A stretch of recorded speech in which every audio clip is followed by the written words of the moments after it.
Di kota kecil ini tidak ada teriakan, tidak ada tanya, dan tidak ada yang benar-benar peduli. Seorang gadis hidup sendirian, terkunci bukan oleh pintu, melainkan oleh rasa bersalah. Ia memilih diam, karena satu kata saja bisa membangunkan masa lalu yang ingin ia kubur. Malam datang seperti biasa, tenang, terlalu tenang, sampai rumah itu mulai bernapas. Langkah kaki bukan dari manusia, bukan dari mimpi. Ia bersembunyi menahan nafas, berharap ini hanya ada di dalam kepalanya. Namun saat bayangan itu mendekat, ia menyadari kebenaran yang paling kejam. Tidak ada yang mendengarnya, tidak ada yang mencarinya. Dan malam ini tidak ada seorang pun yang akan menyelamatkannya.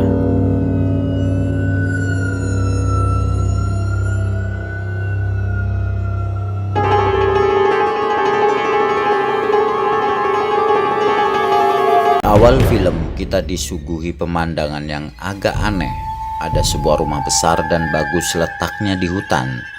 Tidak ada rumah selain rumah ini. Dan yang menghuni rumah itu adalah seorang gadis cantik bernama Brin yang mempunyai profesi sebagai penjahit. Kadang-kadang ia harus ke kota untuk mengantarkan hasil jahitannya ke para pelanggan.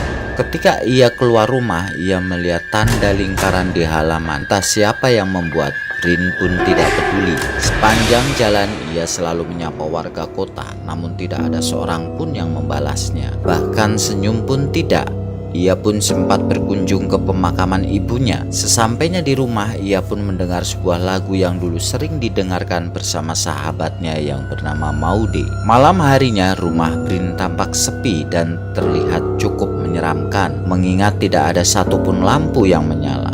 Tiba-tiba suasana yang sepi dan senyap itu dikejutkan dengan lampu yang menyala dan suara lagu yang tadi diputar oleh Brin. Tapi Brin masih belum terbangun. Tiba-tiba terdengar suara benda jatuh yang mengagetkan Brin. Ia pun segera mengecek asal suara itu. Ternyata itu adalah suara penutup tempat sampah. Ia pun berniat turun ke bawah. Sesampainya di tangga, dia terdiam ketika melihat pintu rumah sudah terbuka. Dan lebih terkejut lagi, ada bayangan seseorang yang sedang berjalan. Brin melangkah mundur untuk kembali lagi ke kamarnya. Namun karena lantainya terbuat dari kayu, ketika ia injak menimbulkan suara berisik yang memancing sosok itu untuk mengeceknya. Dan tiba-tiba ia berlari berbalik dengan langkah yang berisik. Brin sempat melihat sosok itu namun tidak begitu jelas. Yang pasti ia bukan manusia. Brin tanpa pikir panjang segera berlari ke kamarnya. Dan ternyata sosok itu mengikutinya. Sosok itu sempat melihat Brin masuk ke kamar. Sementara Brin kebingungan dan takut mau sembunyi di mana.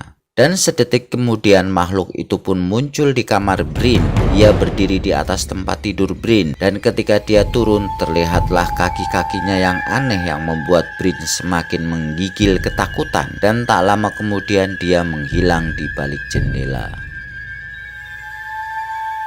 Brin segera menutup jendelanya. Setelah dirasa aman, Brin keluar dari kamarnya. Ia berniat untuk menutup pintu depan rumahnya. Dengan amat tergesa-gesa ia menutup pintu itu. Ia pun mundur dengan takut-takut kalau ada sosok alien itu muncul.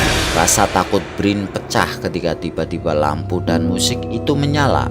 Dengan panik ia berusaha mematikan dan memadamkan lampu, namun tidak bisa. Ia pun langsung mencabut listrik itu dan suasana kembali sepi dan mencekam.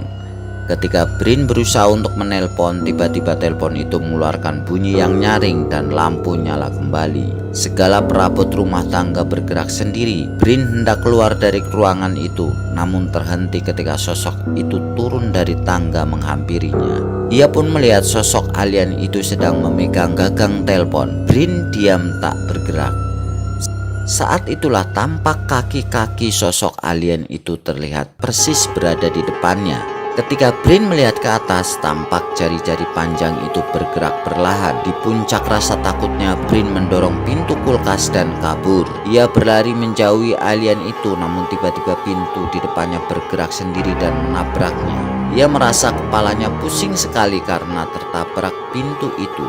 Namun ia masih setengah sadar dan Brin pun menarik tubuhnya untuk lebih masuk ke dalam ruangan. Namun naas, sebelum dia masuk ke dalam ruangan itu, alien terlanjur melihatnya dan dengan perlahan-lahan ia mendekati Brin. Sementara Brin terus bergerak menyeret tubuhnya mendekati meja, dan tiba-tiba meja itu terhempas seolah-olah ada yang melemparkan.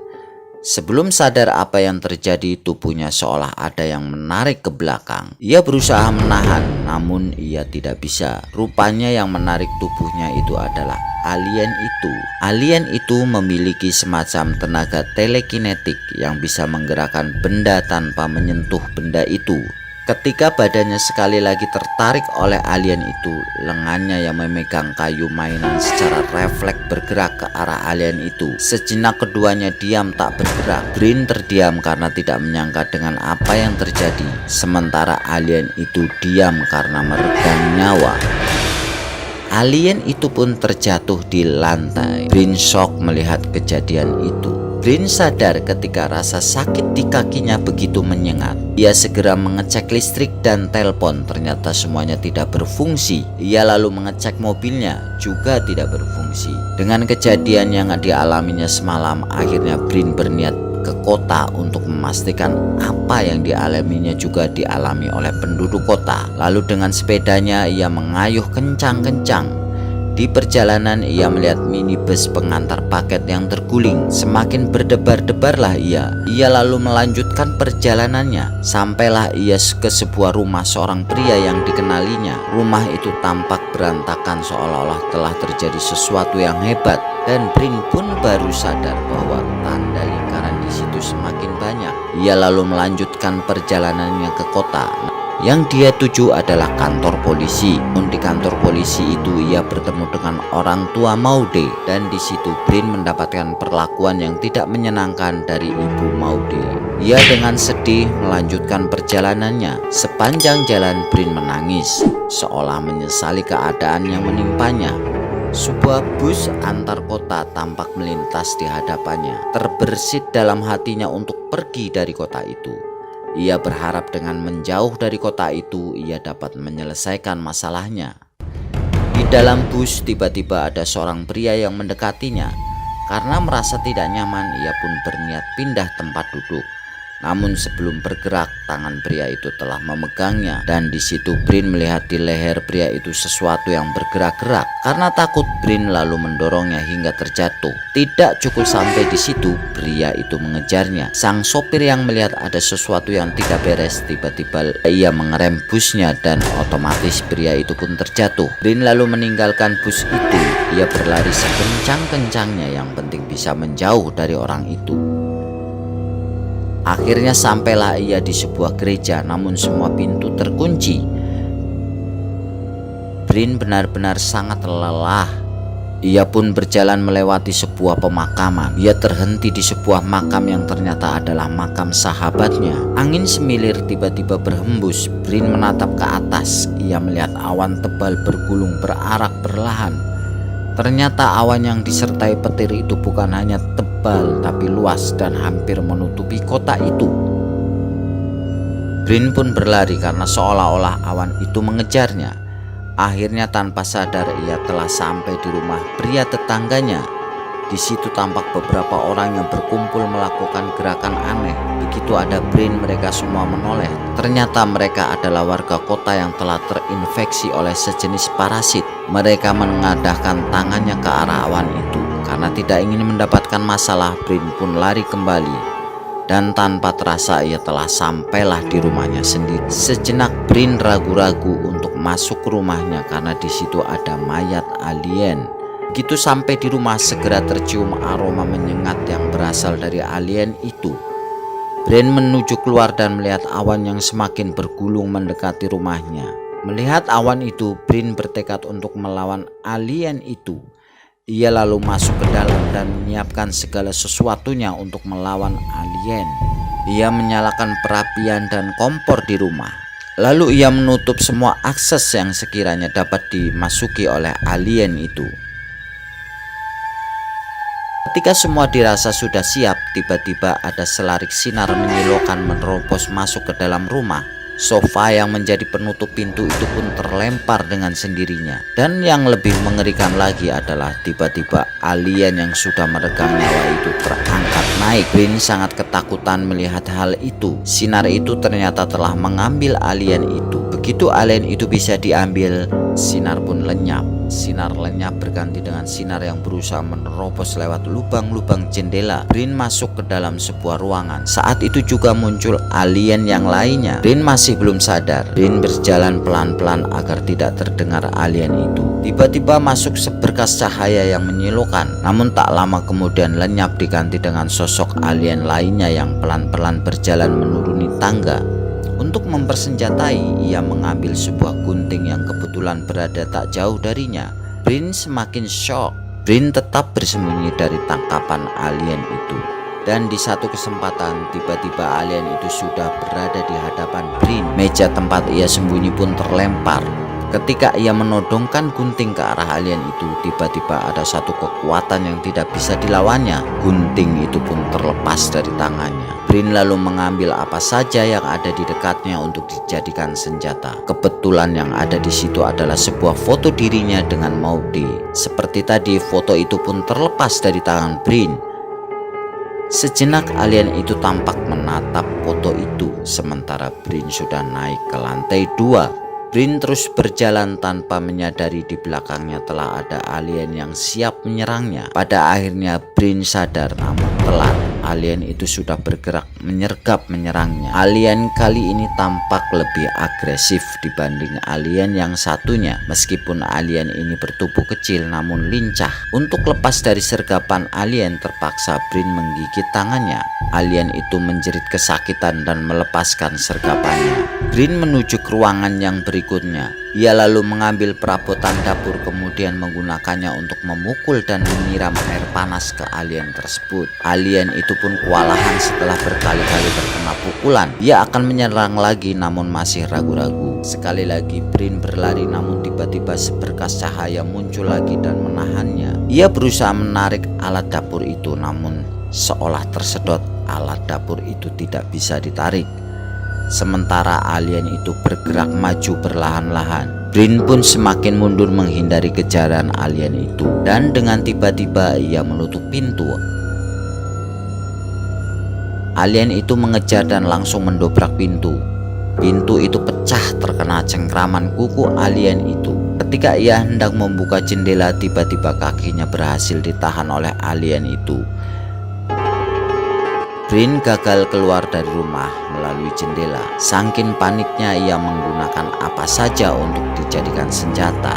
Ia mengayunkan alat pel itu, namun ditangkap oleh alien yang mengakibatkan kayu itu patah dan menyisakan ujung yang runcing. Brin maju, alien itu pun maju, dan akhirnya kayu yang runcing itu menancap di dada alien itu. Belum puas, Brin memukulkan daun pintu lemarinya. Akhirnya alien itu pun lemas diam tak bergerak.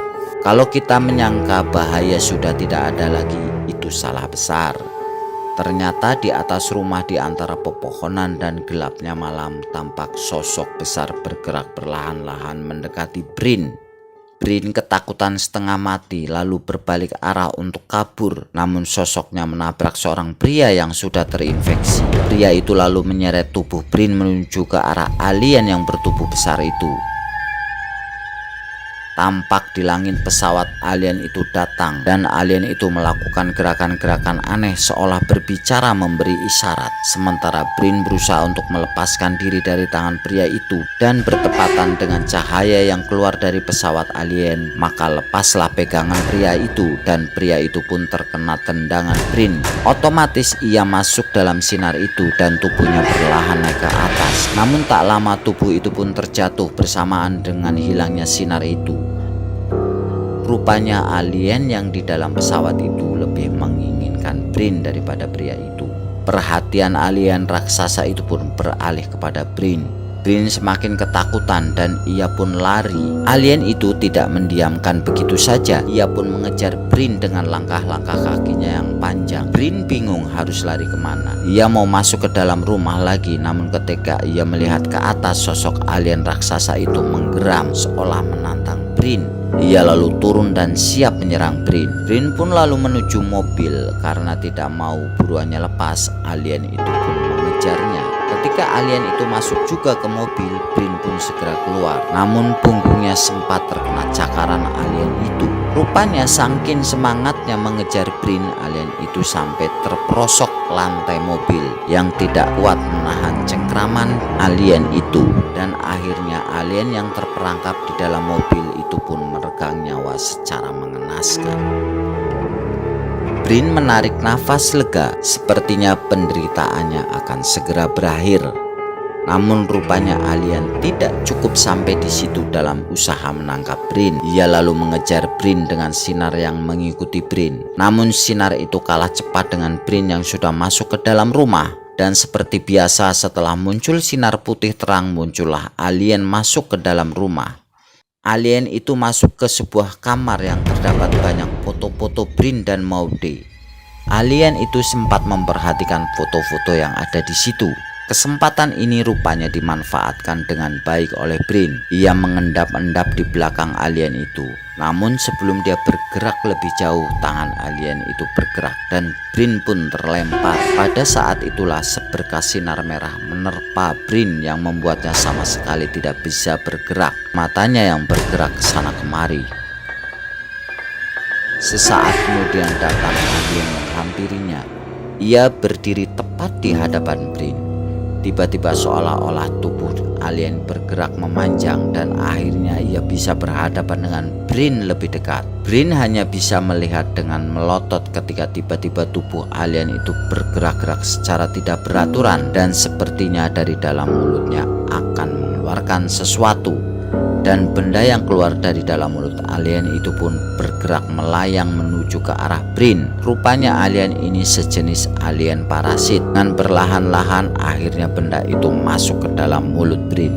Brin pun pingsan. Selama dalam keadaan pingsan, alien itu yang tertarik dengan Brin mulai menyelidiki masa lalu Brin yang mempunyai sahabat sejak kecil bernama Maude. Namun dalam masa lalu Brin, alien melihat bahwa Brin telah membunuh Maude sahabatnya. Hal ini yang membuat Brin selama beberapa tahun dikucilkan oleh penduduk kota.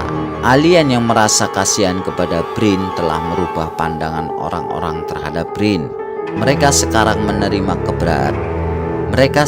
menerima keberadaan Brin. Hal ini ditunjukkan dengan Brin yang tengah berdansa dengan salah satu pria. Kejadian ini tentu atas kehendak alien itu dengan menggunakan makhluk-makhluk parasit peliharaan mereka. Brin dan warga kota tampak tersenyum bahagia, namun mereka telah dikuasai oleh alien jahat. Demikian alur cerita film yang sangat memacu adrenalin ini. Sampai ketemu di alur cerita berikutnya.